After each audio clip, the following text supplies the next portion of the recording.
Here we go. What's up, guys? Terrace Village breakdown. Let's fucking get into it. So, right off the bat, you could actually, I'm going to stop right here. You could actually jump onto the side part right here. What you could do as like a really clean strat is to skip jumping up 2 stairs. You could do 1 jump on the side and 1 jump up here. The thing about it in 120% is you have to grab the gem from this guy, right? So coming from this gem, if you could find a way to land on the side part right here and then get only 1 jump to get up there, that would be technically more optimal, though a slightly worse line than going up the 3 stairs. Keep moving. Dude, hello. Just Nice fucking flame there. Idiot. This is on my world record, by the way. Nice movement right here. And oh, these fucking boxes. Let's talk about those boxes for a moment. When you're coming in through this guy, you have to charge through him. So you're going to be at a sideways angle coming for these 2 boxes right here. So when you jump and flame, you want to hit that flame as you're coming down. So that way these 2 gems, they're coming up as you're going to do your jump into them, right? So the timing of the flame is everything, and making sure that you're facing like kind of sideways as you do it is going to help you a lot. I think the tendency that a lot of people will have is to go straight on in between them, and that actually makes it harder for yourself. Flame really late with these, and as long as you hit them and you're jumping as those gems are ascending, so take a look at this. As those gems are ascending, it's going to be easier. Sometimes you're going to bonk on this wall. That's okay as long as you hit the double. As long as you hit the double boxes, it'll still save time, I think. Hit that guy early. Sometimes with that guy, maybe rewind it back a little bit. Sometimes with that guy back there, you'll get unlucky and he'll actually walk all the way out to this area before you can flame him. In that case, what you want to do is grab his gem right away. But most of the time, if you're going quick, he'll be right here. And in that case, you want to flame him and not grab his gem right away. Grab it once you come back out of this area. Be careful with these gems right here. It's dangerously easy to miss that green right there. So please be careful with that. I've missed it in many dozens, maybe hundreds of runs. I've missed that green gem. Same with these boxes. If you try to be a little bit too rambunctious with them, you know. The movement, the way these gems are kind of lined up in all these sections, I'm going to pause. The way these gems are lined up in all these sections, they really kind of lend themselves to make you want to try to take a really optimal line through them. But you're going to be taking the inside route through them. You're going to be hitting the inner edge of their hitboxes. So when you do a jump charge, especially like in this little section right here, you have to like jump charge, right? Pardon me, charge jump. Those are 2 different things, right? With naming in this game, we consider we consider the first action and then the second action with naming. So like a jump charge would be like an empty jump and then a charge. But a charge jump would be like you're jumping while you're charging. So in this case, we're charge jumping, right? And here we're really following the inside ledge. Sorry, I scooted back here. With this part, we're really following the inside ledge. So when you do a charge jump, it actually turns you harder than what you would expect. It gives you a little extra bit of like that lateral movement. So when you're already on the inside ledge, you'll really easily see. You could how easily you if I kept holding full left there, I would have totally missed that metal box. So anyways, point made. Be careful with those boxes. It's really easy to miss them. Same with those reds right there. Now this next part right here, some people will opt to hit the metal guy right off the bat. You could do that. It doesn't really matter. But most of the top players will go for these metal boxes first because you'll have a nice approach angle for them right off the bat. Really flame charge into that first one so that way you can really extend that first flame into the second one. Keep watching the rest of it. And if you're never going to hit the double flame charge. 1 out of a million runs will hit the double flame charge at the end of this because of the actual angle that you're at here. You're simply too far away from that second box to hit the double flame charge, but definitely go for the first flame charge on this box right here. And if you're doing it with just the 3 flames and you hit them all 3 on them, then you're good. You can grab that second one out of the air and it sets you up nicely. In fact, I could have even set that up even nicer to where I was turning more right directly into this guy. You could really see how like the little minutia movement of like the way you jump into a gem like this can affect the way your lines work out for the next enemy right here. Also trying to charge before you hit the ground in a case like this, that'll give you a little bit of extra speed because when Spyro touches the ground, there's a startup. There's like a startup animation to when you start charging. Like when you start charging right on the ground without a jump or anything, just like grounded, like neutral and then charge. He has to like get up to speed, right? It's like kind of a startup animation. Whereas if you charge out of the air, it'll be quicker. So with something like this, there's like a lot of little minutia just to that one little moment right there that you could really optimize. Get cursor senpai off the screen there. A ballsy strat you could do here that I've been playing with is on this third box right here. You can flame before hitting the box. See, notice how Spyro is. You can kind of see his horn off to the side. Notice how Spyro, if you were to flame right here, part of the flame would get body blocked by the metal box, but another part would actually go directly into this big fat fucker. So that's an easy, that's not easy, but that's a way that you can hit him earlier than after the box, which is what I did here. Hit those guys first, get these guys. I like going for this double flame charge right here. I missed it on this particular run, but you could also totally just charge through them. It's not a huge time difference one way or another. Let's talk about that recovery for a sec. So since I did make a little bit of a movement error right here, the recovery here is so important. You have to totally, I mean, in my case, I opted to jump behind the chest and then keep going. An alternative recovery I could have done here, which would be to like, I could have turned to the right, charged, and then jumped back around. But I figured let's do the jump earlier so that way we could be in the right position to charge out of it. I definitely turned a little too much from that and I had to readjust. So just some recovery thoughts right there. Keep it playing. Definitely, if you're going to flame charge one box in this entire level, it has to be this one. You can really stretch out the flame charges on these boxes, and this is a great time to practice how far away can you get a flame charge from, because the further away you hit this flame charge, the better of an angle you're going to get coming around the corner. You see, I really played it safe coming around that corner. This corner is not very lenient at all.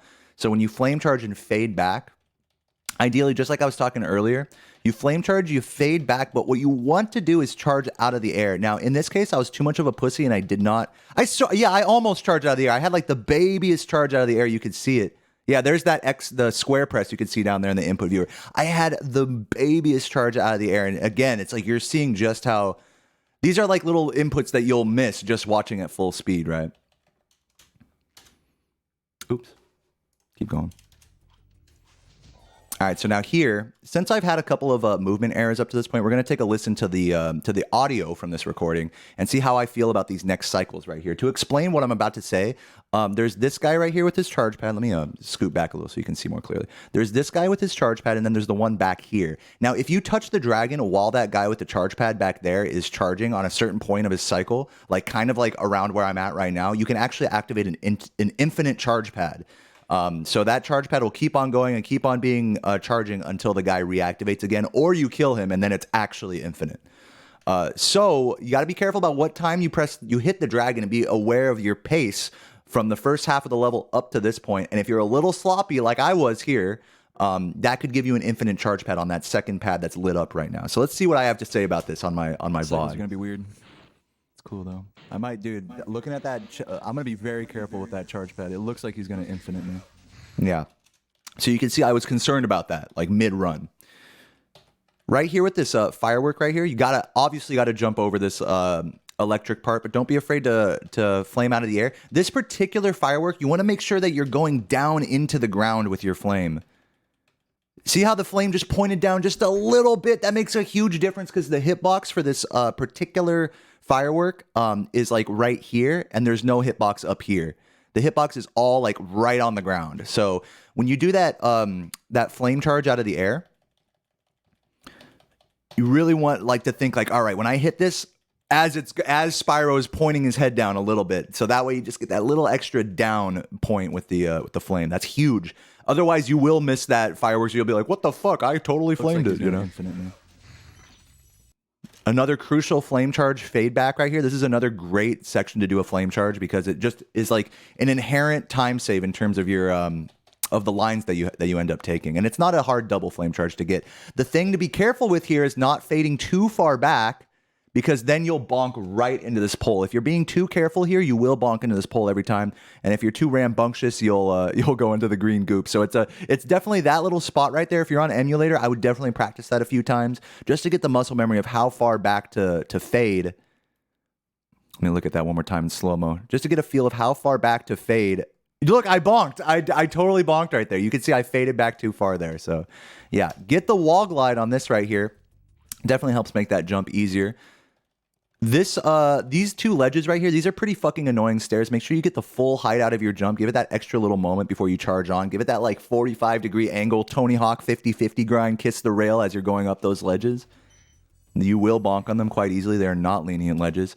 I love, with these reds right here, going for the ones on the right, just like what I did here, going for the ones on the right And then Sparks won't see them all if you're charging through them all. So that one on the left is like the recovery one that you grab. See what I'm saying? Ooh, gorgeous. And I don't even need Sparks for that last one. So let's keep watching in slow-mo here.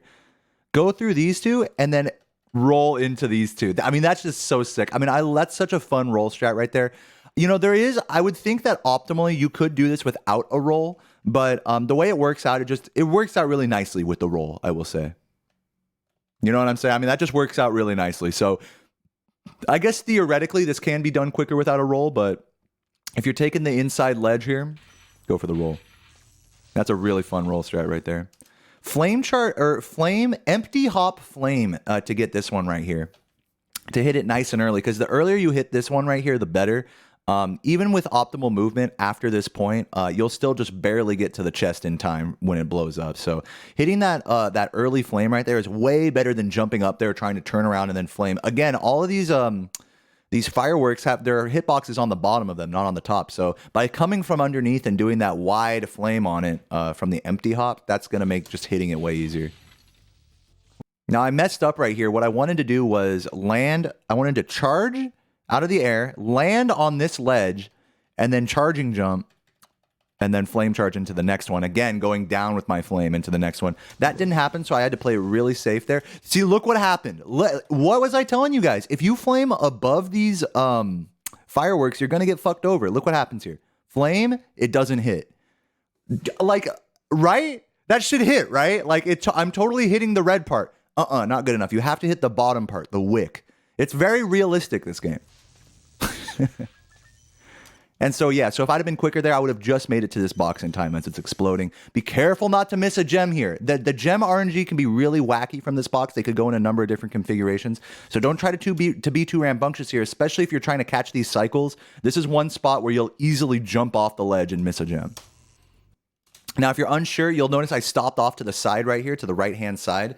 If you're on a good cycle, if you see he's already electrocuting, you can wait and jump down as he finishes electrocution. But since this was also sloppy, in my case, I opted to go off to the right side, let him just do another. And at this point, I could have technically been like maybe a cycle or a cycle and a half ahead. I could have certainly caught him on this last cycle with cleaner movement before this particular charge. So the cycles in this level are a big deal, and they're a lot of what kind of wins or lose you those extra 4-ish seconds per cycle. But look at this right here. I love this double flame charge. It's kind of scary at first, but let's just watch it in slow-mo. As you're coming down, a little glide. So again, jump, charge, and then flame charge out of the air. I mean, I just love that. The double hit on the flame charge, and that's just nice and clean movement right there. It is easy to get your flame eaten by the small guy, so make sure, just like earlier I was talking about with the metal box, make sure half of Spyro's face, you can see like one side of his spine is facing towards him, and the other half has that room so that the flame doesn't get fully body blocked by the green guy's corpse. And then it works out. Again, being really careful to walk through all these gems so you're not missing any. That's another common spot you can miss them. Now look at this. How is he standing on it? Oh, it must be hacks, dude. Oh, he's cheating, dude. Cheated world record confirmed. No, actually, just this polygon right here, like this whole polygon right here, I think it stops right about here. It stops right about here. But this whole area right here, you can stand on even when it's electrifying. Same thing with the next part,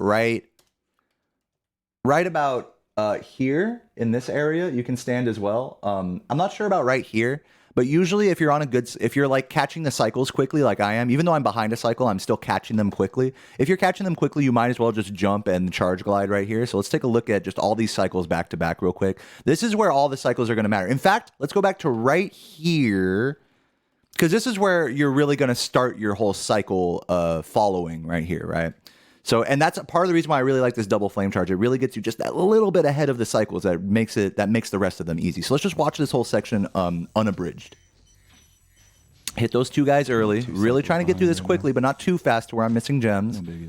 Charging as much as I can out of the air to get as far forward before the charge pads get rid of themselves. And now I have plenty of time to hit these two guys before he recharges his pad. And these two guys right here are the toughest part of the whole section right here. Most people can make it to this point, no problem.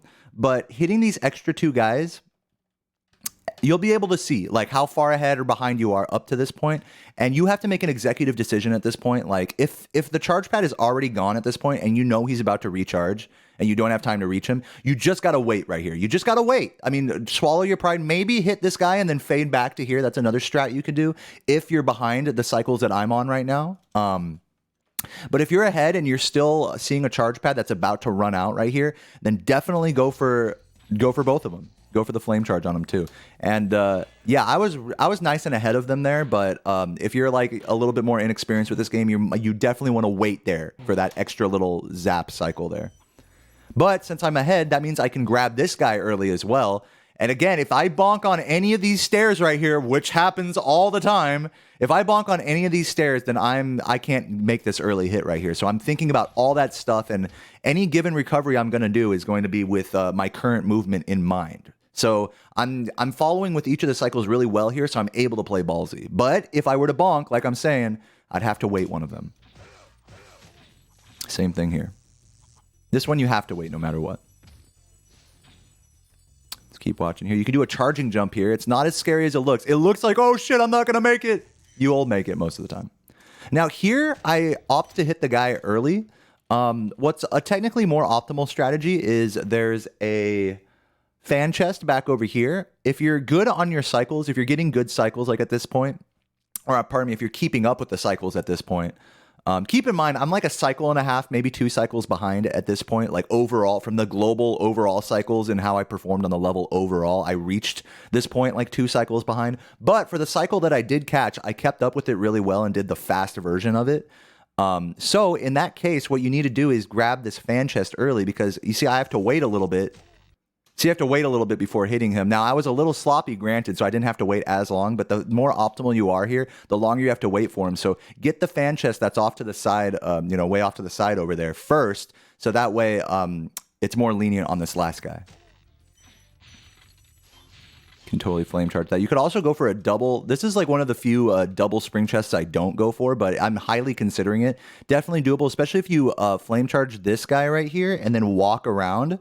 Flame charge and then walk around. See, I just normal charged it. But if you flame charge and you're more on the inside ledge, a double flame on these is definitely doable. Hitting that far blue one is a tough acquisition, but it's definitely doable and very swag indeed. And so, yeah, this is the fan chest I was talking about earlier. Normally, I just get it now. It's really not a huge time difference one way or the other. And especially if you do decide to get it later like this, flame charge it off to the side and then full hop out of that to get up to the first stair. I love that little kind of optimization there. This part, very scary, right? So sometimes this is actually comes from a box right here. One of these boxes was right here, but it got blown up by the fan chest. Because as you know, the fans fucking fly off and they blow up stuff that's beyond them. So this used to be one of those boxes. Sometimes it won't blow up, but when it does, you can kind of take a quicker sort of jump into the charge there. Now, did you see how I got pushed right here from the first box? Let's look in slow motion. I got like pushed off to the side, and if that push would have been any worse, I would have missed the second. See how I barely hit that second box right there? I barely sideswiped that second box.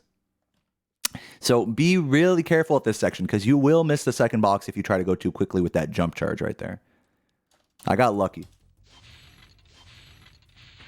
Nice. There's another potential double spring chest that you can do, 1 flame for 2 of them, but this is a really risky one, because if you go for it and you miss it, then you'll have to go all the way back around the level to get the one that you missed. So this is one of the ones I wouldn't recommend, but if you're ballsy, hey man, don't let me stop you from living your dreams. As you go down here, you can see I fucking hit all of these in one fell swoop. That's actually hard to do. When you're coming down from the side of this ledge right here, yeah, you want to go hard right over here, so that way you can curve it into the left.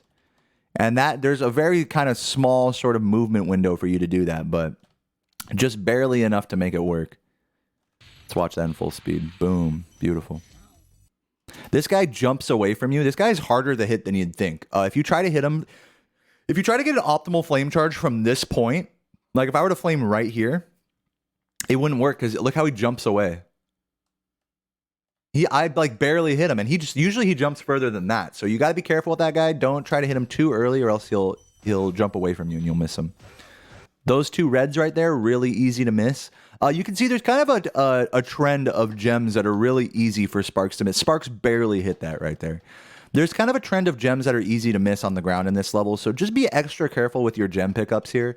There's a lot of spots as we've gone over that can be gem misses here. Just wait for that green to home in. That's so crucial too. Just because he's dead doesn't mean I have those gems yet. You have to wait for them to fully home in, boom, and then you can pause and exit the level.